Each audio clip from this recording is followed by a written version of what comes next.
Welcome to Valdosta State University. We want to welcome you to the Information Technology Division. Today's session is about the services that we provide to you as a student here at VSU. And today we'll have the pleasure of having Kathy Soa, who's with our Information Security Department. Hello, Kathy. Hello.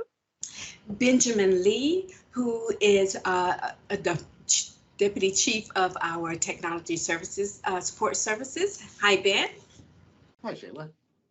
And we also have Roberto, who is our graduate assistant, who is working in the background for us. Thank you. Hi, Roberto, and thank you. And then we have Laura Byers of our Access office, who is doing the interpreting for us. So thank you, Laura, and hello.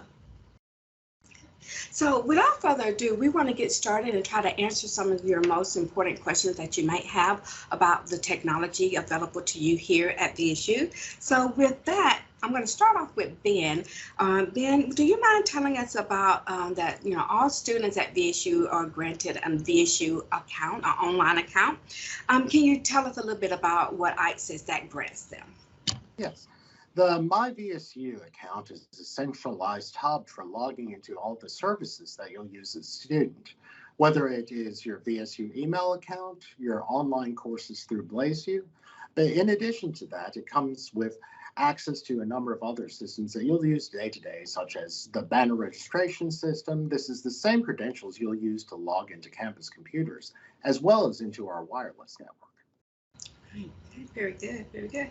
I think you mentioned Blazevue there, and although IT does support that application, which is our online learning platform, that whether you're undergraduate or graduate students, if you're taking online or hybrid classes, you have access to Blazevue through your MyVSU account that you just mentioned. But again, IT supports that, but can you elaborate a little bit more, Ben, on how else students can get help with Blazevue? Yes, so the e-learning department handles a lot of the assistance with the Blazevue system. However, there's also a 24/7 helpline that's available to students. Once you've logged into Blazevue for the first time, you'll see a link on the front page of your Blazevue home page to be able to find that 1-800 number. Obviously, it's a good idea to make sure you've got that at hand in case you can't log into Blazevue later on. So, you can program that into a phone, write it down, something like that. Yeah, absolutely. Yeah. So you mentioned that 24/7 support. So that is one of the perks of availability here at VSU is we try to support the technology. So in addition to that, we also offer a lot of free technology resources to our students. I'm going to go back to you, Ben, again. Can you kind of talk a little bit about what free resources are available for students to take advantage of? Yeah. One of the most attractive to students is the idea of the free copies of Microsoft Office. And as part of your VSU experience, you get a total of 5 copies that you can install on your PC or Mac, as well as 5 copies that you can install on mobile devices. So for example, if you have an iPad or an Android tablet, something like that, you can also install the Microsoft Office products like Word, Excel, PowerPoint onto those devices. In addition to that, all students will get $17.50 worth of print credits that they can use on the campus printers. Using your VSU ID card, you'll swipe to be able to release those prints at those locations. And we've got these scattered across campus at different locations that are frequented by students. So if you print from your residence hall, print from a computer lab, print from anywhere, you can claim it wherever you're going to class. So that's nice to have that mobility. It certainly is. And in addition to that, for the more advanced software packages, we also offer remote labs. And remote labs allow students to connect their personal device to a computer inside of our remote lab to be able to access software packages that are normally installed only on campus. Very so good. We have a 24/7 remote lab that's available, and the variants come in PC or Mac, depending on the type of software. Exactly. And I do just want to point out with the $17.50 print credit, students don't have to do anything in IT. We will automatically apply that credit to your one card. So is easy access for you. So thank you for that. So that leads me to, I'm going to jump around just a little bit though, because Ben, you mentioned remote labs and software that's available for students to download and so forth. So I want to go to Kathy, our information security specialist. And with all this great technology we have available to our students here at VSU, what digital information security measures are in place to secure that? One of the biggest security measures that we have in place on campus is the implementation of multi-factor authentication. We call that 2FA, or two-factor authentication, on our campus. You're probably familiar with the username and password method of logging into an account, but it's not the most secure method, because if someone gets your password, then they can log in as you, with no other barrier stopping them from having access to your personal data. 2FA is a critical way to protect your account because it uses a second method of verifying your identity, besides just the password, using something that you have with you, so some type of mobile device. The way 2FA works on our campus is through either a phone call or the Microsoft Authenticator app. Either of those methods will work. Basically, it makes it more inconvenient for hackers to log into your account and access your personal information like student grades or your financial records. I can't imagine how devastating it would be for someone to log into your account and redirect your financial aid. We do recommend the Microsoft Authenticator app over the phone call method because it will work on VSU Wi-Fi, or Wi-Fi wherever you are, when you may have a poor cellular signal. So the phone call may not go through, but you'll still be able to log into your accounts. You can download the Microsoft Authenticator app from the Play Store or the iTunes Store, depending on what type of device you have. And authenticating through the app is pretty simple. When you want to access your account or services on campus, you will enter your password, and then you'll get either a phone call if you choose that, or the app push pop-up that comes up on your phone. It asks if you approve to authenticate to log in. And when you hit the button to approve, you'll be logged in for access. You can find out more information about the Microsoft Authenticator app and two-factor authentication by going to 2fa.valdosta.edu. There's a section on the website that talks about the Microsoft Authenticator app and provides some suggestions for how to get help. Thank you very much for that, Kathy. So in that, you mentioned the Wi-Fi, and of course with 2FA, as long as they have Wi-Fi anywhere. But I want you to elaborate a little bit, if you would, about the Wi-Fi or wireless services that we provide here at VSU when they're on campus. So we have a wireless network on campus.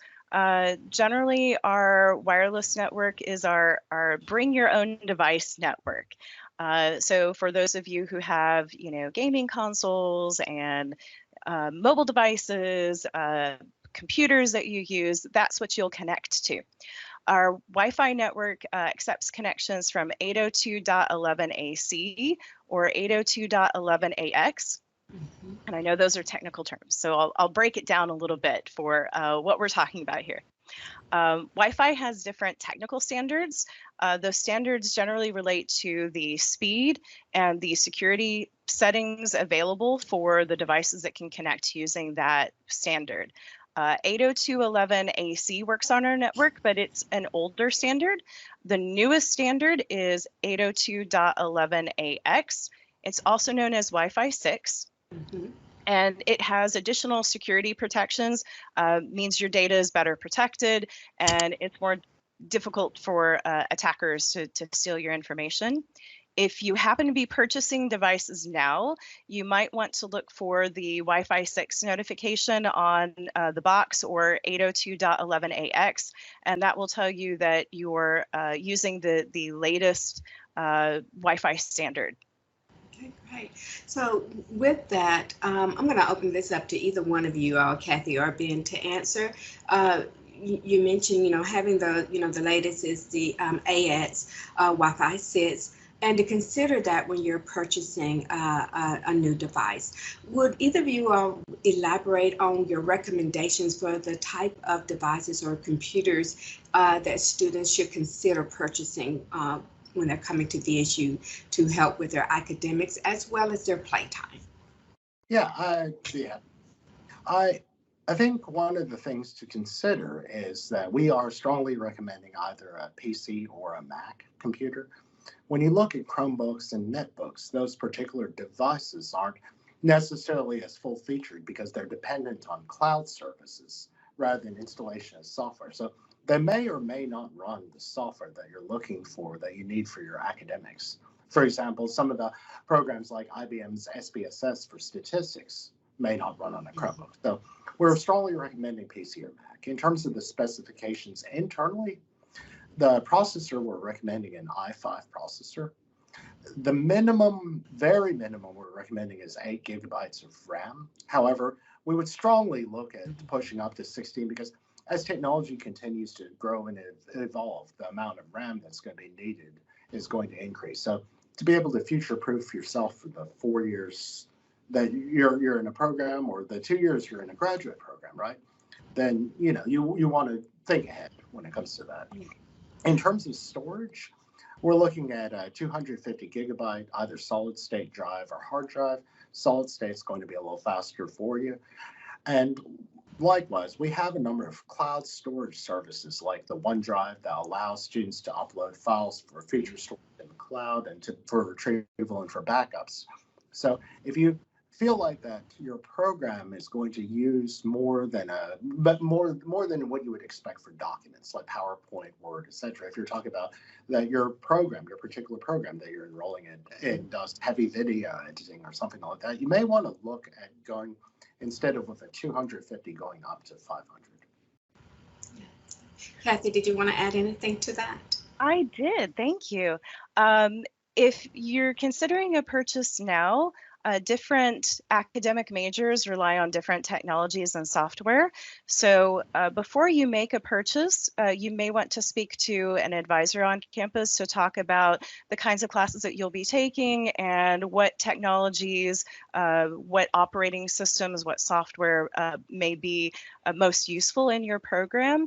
There are some majors, creative programs like art, for example, that may rely heavily on Apple Mac software.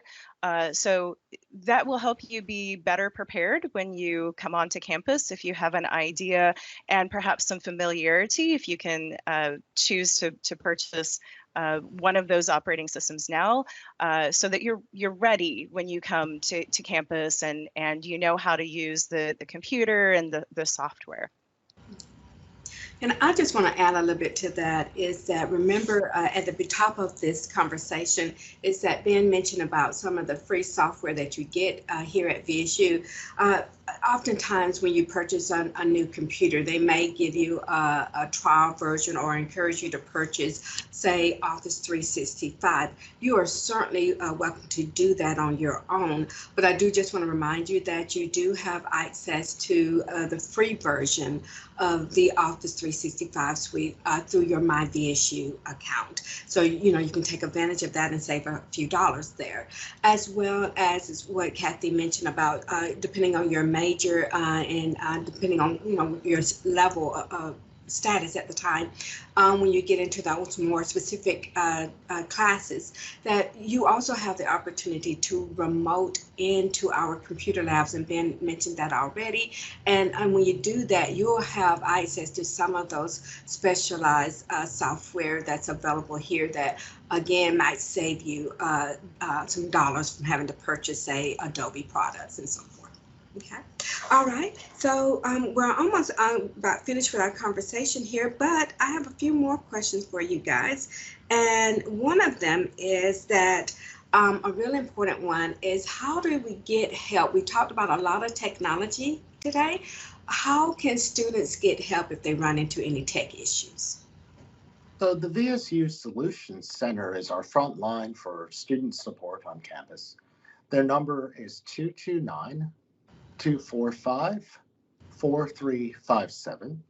We also have a self-service portal that if you type into your web browser, solutions.valdosta.edu, that will bring you in where you can log in and see guides on how to solve common problems or submit a ticket to us for assistance. The Solutions Center, unlike other campus offices, actually has extended hours, including evenings and weekends. So we hope you'll reach out to us if we can provide any clarification on anything we've talked about in the video, anything you may have questions about in terms of either purchases or troubleshooting support. We're there for you. Kathy, did you want to add anything to that? I would absolutely recommend the Solutions Center. I'd like to piggyback on that. Our Solutions Center on campus is absolutely amazing, and we do rely on them to provide answers for you and to help you connect to the professionals who can answer your questions before you come on campus and after you're on campus. So please do reach out so that we can provide you the level of service that we love to provide here at VSU. Absolutely. And also, I want to say that we have a walk-up service at Oldham Library, our help desk, so that if you're having trouble, connecting to our Wi-Fi or whatever it may be, you can also visit in person as well. Now, I want to say this, and this will be one of our last questions before we just kind of open the floor to anything else you want to add, is that with all of that, with the Solution Center and all the tech support that we provide, we in IT rely heavily on our student assistants to provide. So oftentimes if you call the Solution Center, you might be talking to a fellow student Blazer. So Ben, would you mind talking a little bit about the student employment opportunities we offer here in our IT division? Yeah, sure. So we have several different opportunities, and it's dependent on what you're looking for. One of we have our student technician positions, which are our entry level. We accept all majors. It doesn't have to be something that's specifically within an IT field like computer science. It can be any major. We provide training, and this is a great entry point for people who feel like they want to be able to get a particular skill set in computers that would help them in their field, regardless of whether it's in IT or not. We also have higher level positions with our student intern positions, which allow people more focused opportunities who are going into a specific IT career field, like, for example, with information security or networking. So we want to make sure that we find the right opportunities for you. We generally advertise all of our positions through the student employment resources at Career Opportunities. They have a portal for all student postings on campus, and ours will be in there as well. So, yeah, we look forward to seeing some of you apply and hope to get a chance to work with you. Yeah, absolutely. But for now, we're going to conclude our conversation, and we ask you to reach out to us if we can be of further assistance to you, and you can again take advantage of the resources we provided for you today, and to learn more about our products and services by going to our website or calling the Solution Center or walking up to the help desk. So thank you for your time, and we appreciate the opportunity. Thank you. Bye, guys. Thank you.